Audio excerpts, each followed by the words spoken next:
Hello students, नमस्कार। समस्त को स्वागत digital Odisha classroom YouTube channel को। सो स्टूडेंट्स, आज आम तुम षष्ठ श्रेणी साहित्य बही चैप्टर नंबर 11 यही चेतकर वीरतार पार्ट 2 रे आम पहुंच जाइछु। सो पिला माने पार्ट 1 ले आम यही स्टांजा नंबर 1, स्टांजा नंबर 2 एवं स्टांजा नंबर 3 को बहुत सुंदर भाव में आलोचना करिथिलु। जो माने पार्ट 1 देखिन प्रथम जाइकी पार्ट 1 देखि दियो, देले तुमको पार्ट 2 को बुझिबारे सहज हेबो। सो पिला माने पार्ट 2 रे आज आमे कोन करिबा, ए स्टांजा नंबर 4 पाखरु आरंभ करिकी आमे पूरा विषयटी को चालो कंप्लीट करिबा। सो पिला माने पार्ट नंबर 1 ले आमे स्टार मार्क पर्यंत पढिथिलु बा स्टांजा नंबर 3 जाय कंप्लीट करथिलु। चालो एबे आमे पार्ट नंबर 2 रे स्टांजा 4 रु आरंभ करिबा। सो पिला माने जो माने मो क्लास गुडी को रेगुलर देखो से माने जानि आमे एही स्टांजा को आलोचना करिबा पूर्वरु प्रथम एही स्टांजा 4 रे थिबा नूतन शब्द गुडी को प्रथमे चालो आलोचना करदबा। सो पिला माने स्टांजा 4 रे मुथिबा नूतन शब्द गुडी को उटे लेखि देछि। देखो कोन लेखा आइछि ना पृष्ठे। पृष्ठे माने कोन ना पिठी रे। आ लगाम, लगाम माने कोन ना घोड़ा को नियंत्रण करिवार दौड़ी। एडी देखो घोड़ार बेकरे जो दौड़ी देखाउनी की ताहाको कह जाय लगाम। एही लगाम द्वारा कोन ना नियंत्रण रक्षा करिथाय। चलो एबे हमें स्टांजा को बुझिबारे लागिबा। कोन देछि पिला माने ना राणांको चाबुक बाजी नाही केबे बुद्धिटी ताहार अति प्रखर। राणा माने एटी के तमे बुझि पारथु। मु स्टांजा 1 ले मध्ये कहितली की ना हलदीघाटी युद्ध रे मेवार राजा किए महाराणा प्रताप को कथा कह ना कौन ये जो चेतक नामक घोड़ा को चलाउथिले किए महाराणा प्रताप। तो कौन है ना राणा चाबुक बाजी नहीं केबे, माने घोड़ा उपरे केबे कौन ना राणा चाबुक बाजी नहीं। चाबुक घोड़ा उपरे केतेबेले प्रयोग करा हुए जेतेबेले तुम मान देखिबो घोड़ाटी कथा माने नहीं बा घोड़ा को धरा जाऊ तमे लगाम टाणुचो जे घोड़ा चाल बोली किंतु घोड़ा चालू नहीं। माने घोड़ा जेतेबेले कथा माने नहीं ताको शासन आमर करिया पई कोन करा जाय ना ता ऊपर चाबुक रो प्रहार करा जाय देले से सिखी की काम करे। किंतु ए चेतक घोड़ाटी एते बुद्धिमान आ एते चालाक थिला जे ताकू केबे नियंत्रण करिया पई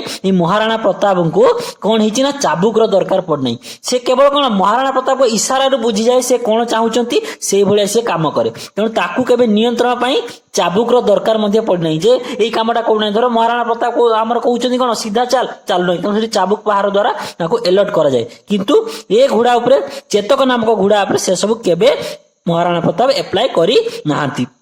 काहेकि होचे अप्लाई करनाती ना बुद्धिटी ताहार अति प्रखर। जेहेतु चेतक घोड़ार बुद्धि प्रखर तेणु महाराणा प्रताप ता ऊपर केबे चाबुक रो व्यवहार करी नाहंती। आरोही को पृष्ठे घेनी छुटी जाए हलिले सामान्य लगाम तार। पृष्ठ माने कोन कहिछि देखो पिठी रे। माने आरोही माने के जे घोड़ा को चलाउथांती, ए चेतक घोड़ा को चलाउचंती किए ना महाराणा प्रताप। तो एटी महाराणा आरोही माने के महाराणा प्रताप को कथा कहैछि ना कोन ना महाराणा प्रताप को पिठी रे घेनी माने पिठी रे बसई छुटी जाए हलिले सामान्य लगाम। लगाम माने कोन घोड़ा को नियंत्रण करिवार दौड़ी माने जो बेकरे लगाम। बुझी पारछो। तो महाराणा प्रताप कोन करंती सामान्य लगाम हली देला माने से जानि दिए कोन चेतक घोड़ा जे मोर मालिक बा मोर आरोही बा महाराणा प्रताप मते चालिबा पई कहउचंती। तो सेही हिसाब रे सी कोन आगामी स्टेप गुडा को नै जाय। पिला माने स्टांजा 4 को मु आउथरे तुमको समराइज करी कहि दउची ना महाराणा प्रताप केबे भी घोड़ा ऊपर चाबुक रो प्रहार करिनांती। काहे कि घोड़ाटी बहुत बुद्धिमान बा तार बुद्धि अति प्रखर जे तो ता पई केबे चाबुक रो आवश्यकता पड़ी नै।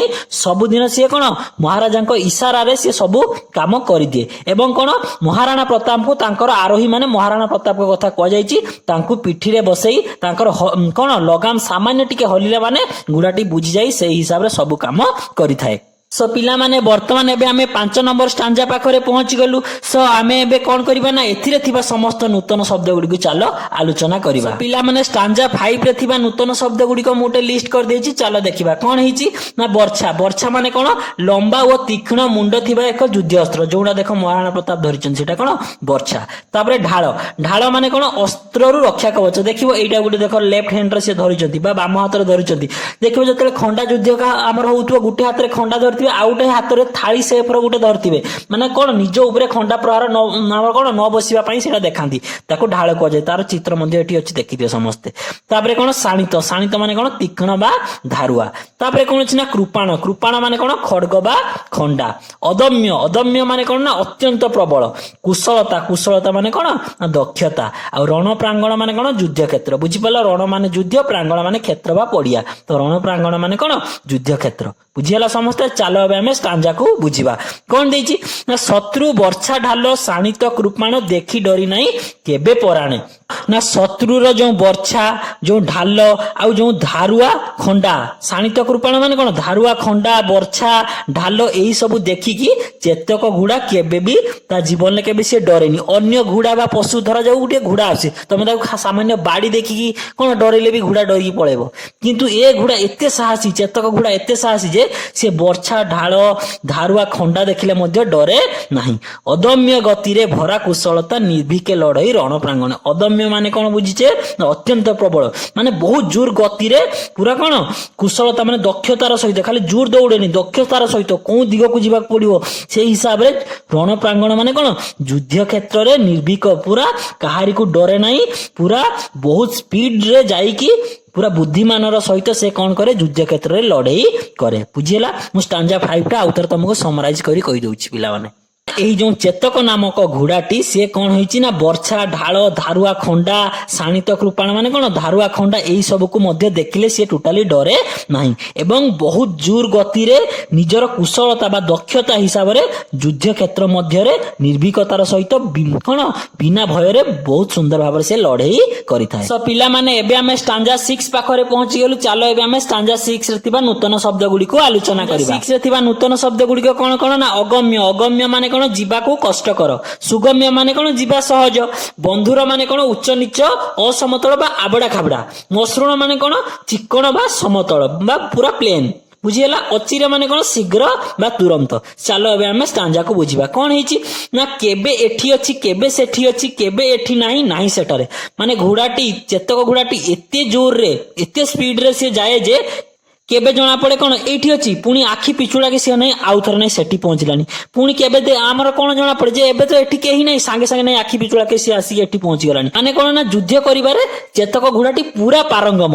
ଅଗମ୍ୟ ସୁଗମ୍ୟ ବନ୍ଧୁର ମସୃଣ, ଅଗମ୍ୟ ମାନେ କଣ ଯୋଉଠିକି ଯିବା କଷ୍ଟକର, ଆବଡା ଖାବଡା ଭୂମିରେ ଦୌଡିବାକୁ କଷ୍ଟ ହବ କି ନାହିଁ, ଆଉ ଯୋଉଠି ଯିବା ସହଜ, ଯୋଉଠି କଣ ପୁରା ପ୍ଲେନ ମାଟି, ମସୃଣ ମାଟି ମାନେ କଣ ପୁରା ପ୍ଲେନ ମାଟି, ପୁରା କଣ ସମାନ ମାଟି, ସେଠି ମଧ୍ୟ କଣ ଗୋଡ ଖସି ଯାଇ ହୁଏନି, ଏବଂ ପୁରା କଣ ଆବଡା ଖାବଡା ମାଟି, ଉଚ୍ଚ ନିଚ ଅସମତଳ ମାଟି। ତେଣୁ ସେ ଯେପରି ରାସ୍ତା ହଉ, ଯିବା ପାଇଁ ସହଜ ରାସ୍ତା ହଉ, ଯିବା ପାଇଁ କଷ୍ଟ ରାସ୍ତା ହଉ, ସମାନ ହଉଛି ରାସ୍ତା ହଉ କିମ୍ବା ଆବଡା ଖାବଡା ହଉଛି ରାସ୍ତା ହଉ, ଯେପରି ରାସ୍ତା ହଉ, ଯେମିତି ହଉ, ଯୁଦ୍ଧ କ୍ଷେତ୍ର ଯେପରି ବି ହଉ, କିନ୍ତୁ ଅଚିରେ ମାନେ ଶୀଘ୍ର ତୁରନ୍ତ ସିଏ ଯେଭଳିଆ ରାସ୍ତା ହଉ ଚେତକ ଘୋଡାଟି କଣ କରେ, ଏଇଠି ଅଛି ତ ସେଇଠି ନାହିଁ, ପୁରା ବହୁତ ସ୍ପିଡରେ ଯାଇକି ଯୁଦ୍ଧ କରିଥାଏ। ପିଲାମାନେ ଏବେ ଆମେ ଷ୍ଟାଞ୍ଜା 7 ପାଖରେ ପହଞ୍ଚି ଗଲୁ। ଚାଲ ଏଥିରେ ଥିବା ନୂତନ ଶବ୍ଦ ଗୁଡିକୁ ଆମେ ଆଲୋଚନା କରିବା। ଷ୍ଟାଞ୍ଜା 7 ରେ ଥିବା ନୂତନ ଶବ୍ଦ ଗୁଡିକ କଣ କଣ ନା ଧାବମାନ ମାନେ କଣ ନା ଦ୍ରୁତ ଗତିରେ ବହୁଥିବା, ଆଉ ବଜ୍ର ମାନେ କଣ ନା ବିଜୁଳି, ବଳାହକ ମାନେ କଣ କଳା ମେଘ, ଆଉ ଶିର ମାନେ କଣ ହେଲା ମୁଣ୍ଡ। ଚାଲ ବୁଝିବା କଣ ଦେଇଛି ନା କେବେ ଧାବମାନ ନଦୀ ସ୍ରୋତ ପାୟ, କେବେ ତାର ଗତି ହୁଏ ସ୍ଥିର। ତା ମାନେ କଣ, କେତେବେଳେ ଏହି ଚେତକ ଘୋଡାଟି କଣ ଧାବମାନ ମାନେ କଣ ଦ୍ରୁତ ଗତିରେ ବହୁଥିବା ନଦୀର ସୁଅ, ନଦୀର ସ୍ରୋତ ମାନେ ନଦୀ ସୁଅ ଯେପରି ବହୁତ ସ୍ପିଡରେ ବହିଥାଏ ସେଇଭଳିଆ କେତେବେଳେ ସିଏ ଯାଏ, କେତେବେଳେ ତାର ଗତି ହୁଏ ସ୍ଥିର, ମାନେ ସିଏ କଣ ଆବଶ୍ୟକତା ହଉଛି ଅନୁସାରେ, ଯୁଦ୍ଧର ଆବଶ୍ୟକତା ଅନୁସାରେ ଯେତେବେଳେ ସ୍ପିଡ ଦୌଡିବା ଦରକାର ସେତେବେଳେ ସ୍ପିଡ ଦୌଡେ, ଯେତେବେଳେ କଣ ଛିଡା ହବା ଦରକାର ଛିଡା ହୁଏ, ଯେତେବେଳେ ଧୀରେ ଧୀରେ ଯିବା ଦରକାର ମାନେ ଯୁଦ୍ଧର ପରିସ୍ଥିତିକୁ ଦେଖି ସେ ତାର ଗତିର ବେଗକୁ ମଧ୍ୟ ପରିବର୍ତ୍ତନ କରିଥାଏ। କେବେ ବଜ୍ର ଭରା ବଳାହକ ସାଜି ବିଖଣ୍ଡିତ କରେ ଶତ୍ରୁର ଶିର। ବଳାହକ ମାନେ କଣ କଳା ମେଘ, ବଜ୍ର ମାନେ ବିଜୁଳି। କଳା ମେଘରେ ଯେତେବେଳେ ବିଜୁଳି ମାରେ ସେତେବେଳେ ଚଡକ ପଡିକି କଣ ହୁଏ, ଲୋକମାନେ ମରିଯାଆନ୍ତି କି ନାହିଁ, ଠିକ ସେହିପରି ଇଏ କଣ କରେ, ପୁରା ଯେପରି କଳା ମେଘ କଣ ବିଜୁଳି ପକେଇକି ଲୋକଙ୍କୁ ମାରିଦିଏ, ଇଏ ଠିକ ସେହିପରି କଣ କରେ ନା ଶତ୍ରୁର ଶିର ମାନେ କଣ ମୁଣ୍ଡ, ଶତ୍ରୁର କଣ ମୁଣ୍ଡକୁ ପୁରା ବିଖଣ୍ଡିତ କରେ, ମାନେ ମେଘ ଯେପରି ଚଡକ ପକେଇକି ଲୋକଙ୍କୁ ମାରିଦିଏ କଳା ମେଘ, ଠିକ ସେହିପରି ଏଇ ଚେତକ ଘୋଡା କଣ କରେ ଶତ୍ରୁର ମୁଣ୍ଡକୁ ପୁରା ମାରିଦିଏ, ମାନେ ଅଲଗା କରିଦିଏ, ମାନେ ପୁରା ଶତ୍ରୁକୁ ମାରିଦିଏ। ବୁଝିପାରିଲ ସମସ୍ତେ? ଆମେ ଷ୍ଟାଞ୍ଜା ନମ୍ବର 8 ପାଖରେ ଥିବା ନୂତନ ଶବ୍ଦ ଗୁଡିକୁ ଚାଲ ଆମେ ଆଲୋଚନା କରିବା। କଣ ଅଛି ଏଥିରେ ନୂତନ ଶବ୍ଦ ନା ଅରାତି ମାନେ କଣ ଶତ୍ରୁ, ତୁଣି, ତୁଣି ମାନେ କଣ ନା ତୀର ରଖିବା ଖୋଳ, ଟାପୁ, ଟାପୁ ମାନେ କଣ ନା ଘୋଡାର ଖୁରା, ମାନେ ଏଇଠି ଯୋଉ ଦେଖ ଚିତ୍ରଟି ଦିଆଯାଇଛି ଘୋଡାର ଖୁରା। ତାପରେ ସୈନ୍ୟ, ସୈନ୍ୟ ମାନେ କଣ ସୈନ୍ୟ ବା ସିପାହୀ, ଏଇ ଯୋଉ ସୈନ୍ୟର ପଦ୍ୟ ରୂପ ହେଲା କଣ ନା ସୈନ୍ୟ। ଆଉ ନାସି, ନାସି ମାନେ କଣ ମାରିଦେବା। ଯାର ଦର୍ଶନେ ଅରାତି ହାତରୁ ବର୍ଛା ତୁଣିର ପଡଇ ଖସି, ମାନେ କଣ ଯାର ଦର୍ଶନେ ମାନେ କଣ ଏଇ ଚେତକ ଘୋଡାକୁ ଦେଖିକି, ଅରାତି ମାନେ କଣ ଶତ୍ରୁ, ଶତ୍ରୁ ହାତରୁ ଭୟରେ ସେ କଣ କରେ ନା କଣ ବର୍ଛା ଆଉ ଏଇ ଯୋଉ କଣ ତୀର ରଖିବା ପାଇଁ ବ୍ୟବହାର କରାଯାଉଥିବା ଖୂଳ, ଏଇ ସବୁ ଭୟରେ ଏଇ ଯୋଉ ଘୋଡାକୁ ଦେଖିକି, ଚେତକ ଘୋଡାକୁ ଦେଖିକି ଶତ୍ରୁ ମାନଙ୍କ ହାତରୁ ଭୟରେ ଏଇ ସବୁ କଣ ପଡେ ନା ଖସି ପଡେ। ଆପଣା ଟାପୁରେ କରି ଆକ୍ରମଣ ଶତ୍ରୁ ସୈନ୍ୟଙ୍କୁ ଦିଅଇ ନାସି, ଆପଣା ଟାପୁ ମାନେ କଣ କହିଥିଲେ, ଏଇ ଯୋଉ ଘୋଡାର ନଖ ବା ଘୋଡାର खुरा से घोड़ार खुरारे से कौन करे आक्रमण करके शत्रु सैन्य को मार दिए बुझिपाल माने कौन महाराणा प्रताप घोड़ा ऊपर बसिकी कौन शत्रु को मारे ये ता टापुरे मध्य मारिकी अन्य शत्रु मान को कौन करे मारी दिए बुझिपाल समस्त वर्तमान आम स्टांजा 9 पाखरे पहुंची जाइछु चलो एथिरे थिबा नूतन शब्द गुडी को आमे आलोचना करिबा माने एथिरे थिबा नूतन शब्द कोन चकित चकित माने कोन आश्चर्य आउ प्राय रण प्रांगण आमे सब पूर्वरु ऑलरेडी आलोचना कर दी जे जदी एही शब्द व्यतीत तमे एही विषय कोनोसी भी नूतन शब्दर अर्थ जानि पारुना मते कमेंट सेक्शन ले लेखिकी जणाइबो मु समस्त को रिप्लाई दे देबी चलो बे आमे स्टांजा 9 को बुझिबा कोन देछि घोड़ा से चेतक रणर प्रांगणे राणा प्रतापंक रक्षा करता बुझिपा ना घोड़ा ए जो चेतक नामक घोड़ाटी रण प्रांगणे माने कोन युद्ध क्षेत्र रे किए महाराणा प्रताप को रक्षा करता बुझिपाल सब बेले से महाराणा प्रताप को कौन करे रक्षा करे कि चेतक नामक घोड़ाटी चकित हुई सबुरी पराण देखिता साहस धैर्य वीरता माने अन्य शत्रु माने अन्य लोक माने सब ई जो चेतक घोड़ार कोन साहस धैर्य और वीरता देखिकी जे घोड़ाटी हे कि एते सुंदर युद्ध किपरि करि पारुची एई सब देखिकी से माने कोन पूरा आश्चर्य होई जानती बुझिपाल समस्ते सो एडी पिला माने तमरो स्टांजाटी कंप्लीट हैला बा पूरा विषयटी चेतकर वीरता विषयटी कंप्लीट हैला जदि तुमर कौन डाउट रही जाइथियो मते समस्त कमेंट सेक्शन ले लेखिकी जणाइबो मु समस्त को रिप्लाई देबी जदि तुमको ए क्लास टी भल लागी समस्त ए वीडियो को लाइक करो एवं जो माने पार्ट 1 देखिनो समस्त जाइगी पार्ट 1 को प्रथमे देखो तापरे पार्ट 2 देखो एवं पार्ट 3 रे आमे एथिरे थिबा समस्त क्वेश्चन आंसर गुडी को डिस्कस करबा समस्त पिला माने digital Odisha classroom YouTube channel को सब्सक्राइब करिकि रखो देले केतेबेले कोन क्लास अपलोड होउजी तार नोटिफिकेशन तमे ठीक टाइम रे पाई पाइबो एवं पिला माने समस्त digital Odisha classroom YouTube channel को विजिट करो विजिट करके समस्त प्लेलिस्ट सेक्शन को जाओ एई प्लेलिस्ट सेक्शन तमे माने देखिबा गुटिया षष्ठ श्रेणी साहित्य नाम रे गुटिया प्लेलिस्ट थिबो ता मध्ये रे तमरो समस्त विषय रो आलोचना एवं प्रश्नोत्तर बहुत सुंदर भाबरे अछि समस्त जायकी ताको कंप्लीट करो सब पिला माने आज रो वीडियो एडी समाप्त होला समस्त को बहुत बहुत धन्यवाद थैंक यू।